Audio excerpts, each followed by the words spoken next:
أعزائي المتابعين، يا حيا بكم عبر شاشة تلفزيون حضرموت، والسلام عليكم ورحمة الله وبركاته، وأهلا وسهلا بكم في حلقة جديدة من برنامج صحتكم. وهنا وفي هذه الحلقة سنتحدث معكم عن عرض شائع ومعروف بين الناس، ألا وهو السعال أو الكحة بمفهومنا العامي. فماذا نعني بالكحة؟ الكحة عزيزي المشاهد هي ردة فعل طبيعية من الجسم تحدث للتخلص من المواد التي تهيج المجاري الهوائية في الجهاز التنفسي، والتي تؤدي إلى سلسلة من الأحداث ينتج عنها إخراج الهواء من الرئتين تحت ضغط مرتفع.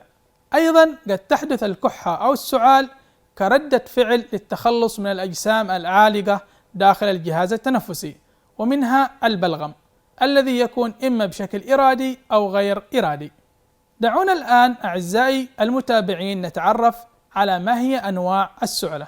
يمكن تقسيم السعال إلى عدة أنواع، وذلك بناء على مدة استمرار هذه السعلة أو الكحة، حيث يطلق على السعال الذي يستمر لمدة تقل عن 3 أسابيع اسم الكحة أو السعال الحاد، حيث تختفي معظم نوباته أو تتحسن بشكل ملحوظ مع أو دون علاج في غضون 2 أسبوع. أما السعال المزمن فهو الذي يستمر لأكثر من 8 أسابيع. وممكن أيضا أن تقسم السعلة حسب طبيعة السعال، فقد توصف الكحة أو السعال بأنها كحة جافة إذا كانت بدون بلغم، ويطلق عليها كذلك بالكحة الرطبة إذا ترافقت مع بلغم. أما إذا تحدثنا وإياكم عن أسباب السعال فهي كالتالي: الرشح والإنفلونزا أو ما تسمى بنزلات البرد، التهاب القصبات الهوائية أو الربو، كذلك أمراض الحساسية خاصة الحساسية التنفسية. كذلك من مسببات السعلة مرض السعال الديكي، وهو مرض معدي يصيب الأطفال حيث يكون صوت عالي ذو نبرة مرتفعة. التهابات الرئة، وفي هذه الحالة يكون لون البلغم المرافق للكحة أو السعال مائل إلى الإصفرار أو إلى الأحمر في بعض الحالات الشديدة. كذلك العوامل البيئية مثل دخان السجائر والغبار وغيرها تؤدي إلى الكحة أو السعال.